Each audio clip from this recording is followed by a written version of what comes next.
Hello everyone and welcome back to another TSW2 video. Today I wanted to talk about something regarding the TSW third parties. Before we get into the video, I'm going to ask all of you to like the video and subscribe to the channel if you haven't already, and if you would like to support me even further, consider becoming a channel member with the link in the description below. Let's get into it.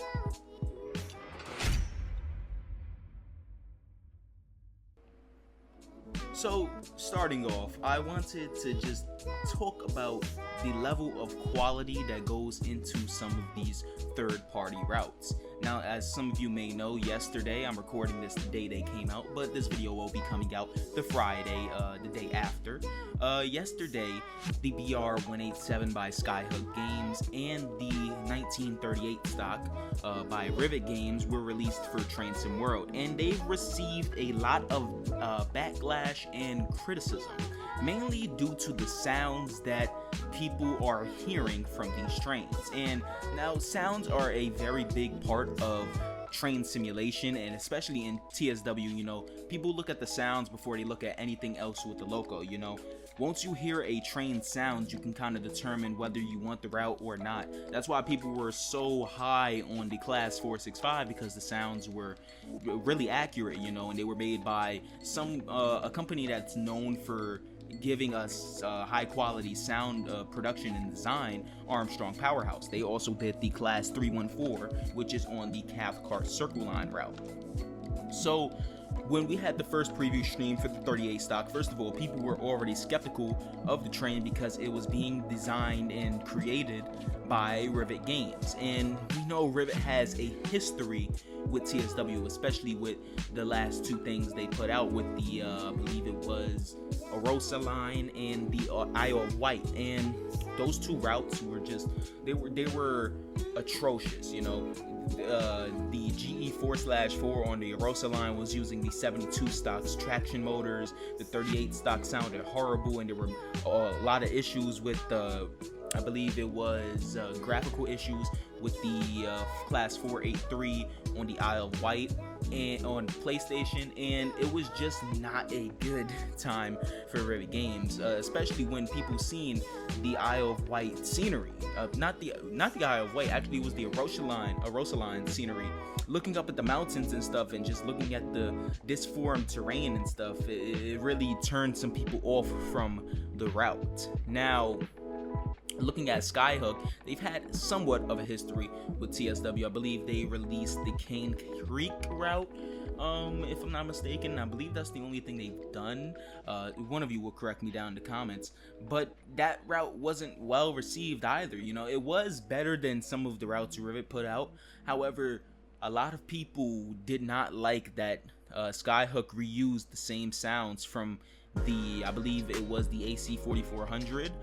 They did not like that Skyhook reused the same sounds, and I understand, you know, sounds are a big aspect of simulation and just maintaining immersion and realism, you know, and to have something that sounds just completely incorrect to the real life model, especially when people have been on that train or actually driven that train in real life, you know, it's a big turnoff to them purchasing the route. And that's what I wanted to talk about today. You know, these two trains, the BR-187, I'm gonna get to that in a moment, but I think we should start off with the 38 stock. But the BR-187 and the 38 stock have had just horrible sounds.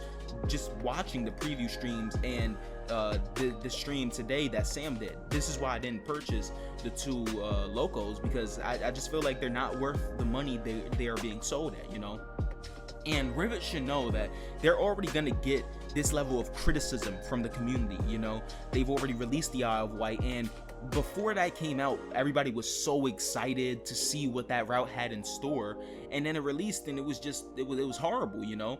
And people have had a bad feeling in their stomach about Rivet this whole time now, since the Isle of Wight released, you know. They thought the Arosa line was going to be a redemption route for Rivet, but then preview streams, and then the route was released, and it was nowhere near a redemption route. Honestly, it just made people's views of Rivet go down the drain even further. And people thought that they might have changed, might have gotten better with route design and loco design and all of that. Since they did, it came out after the Cathcart Circle line was released, that they did help on that line with the Cathcart line in the Class 314. DTG released that information shortly after the route came out.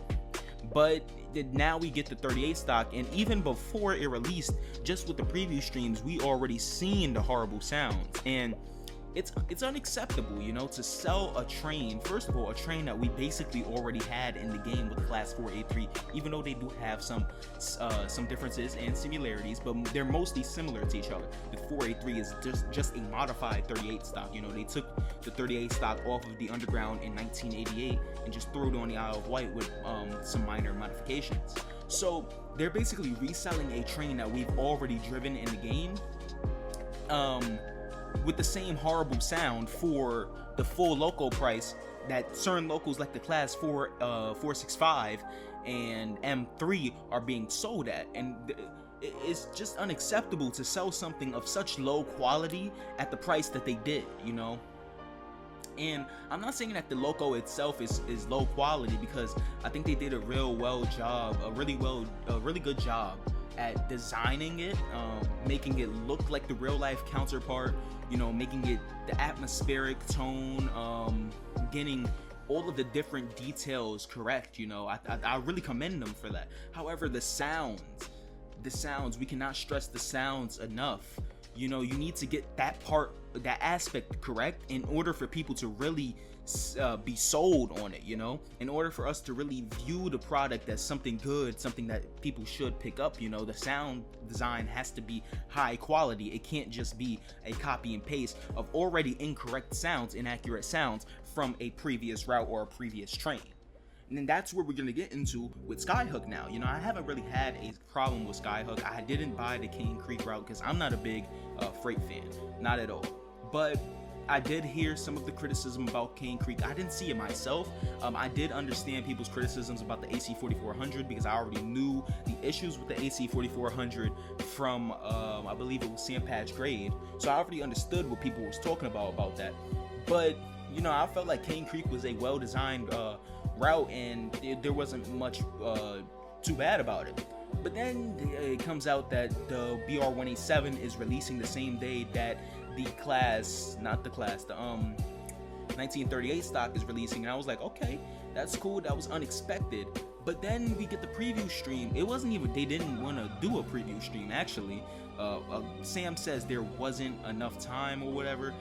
I don't believe that. But they didn't even do a preview stream on the new train. And then it comes out that it's using fully inaccurate and incorrect sounds from a totally different train in the game, the BR-185.5 and the BR-146.2, I believe. It sounds horrible. They didn't even use the upgraded sounds for the trains. They used inaccurate, broken sounds from the 4.23 release of the game, where everything was just broken. They didn't even use the upgraded sounds, and I know that Sam says they didn't have enough time to get the new sounds from the Riesa to Dresden route into the train. However, I say, why did they release it in the first place? Honestly, they should have put the BR-187 on the back burner and focused on these new routes they're coming out with Horseshoe Curve and whatever other loco they have that they want to work on, you know? I feel like this was rushed out for them to just make money, you know, and it could have been so well polished if they would have just put it on hold for a little while until they could go out and record the sounds.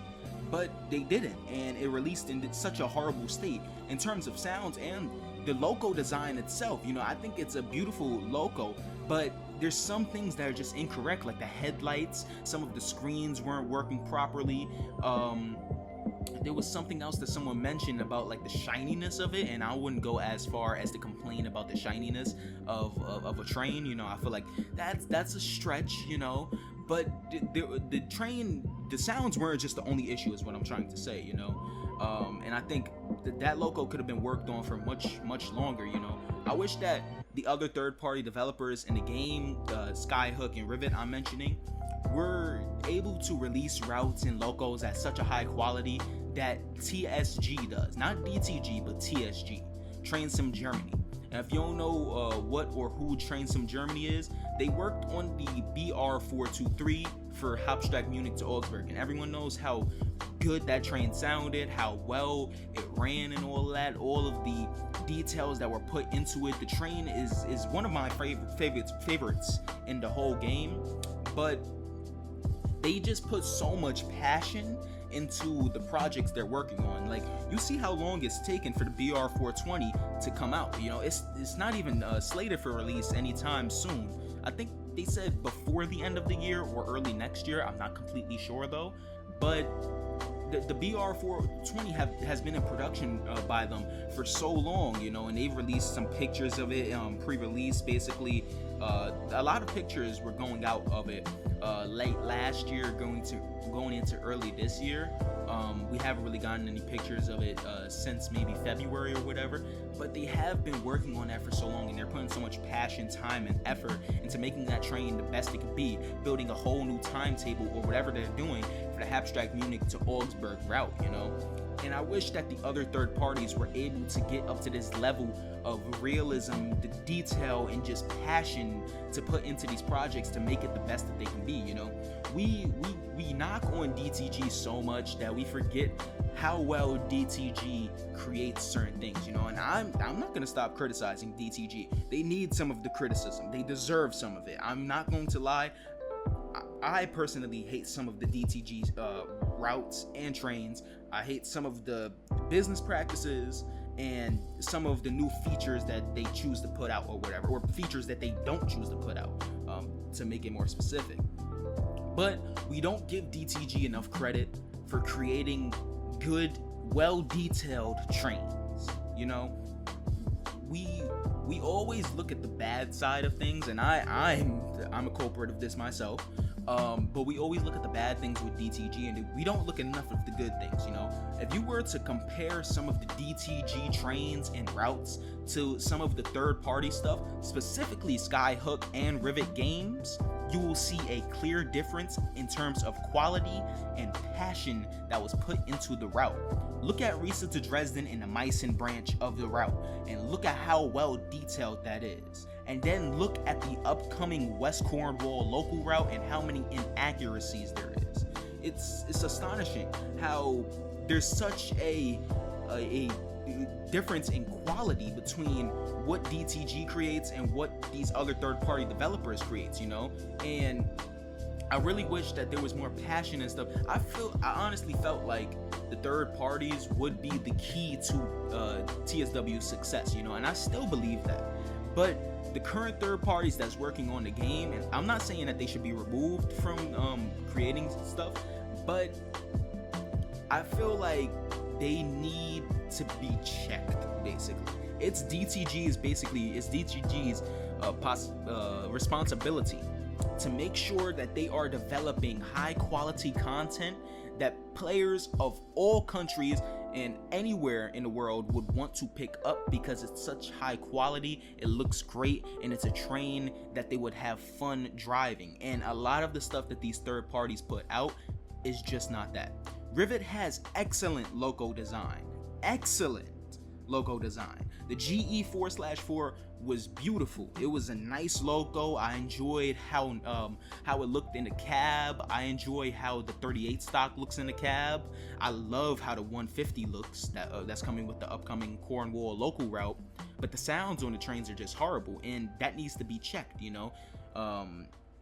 You can't have one good thing with the route and then 20 other bad things, you know.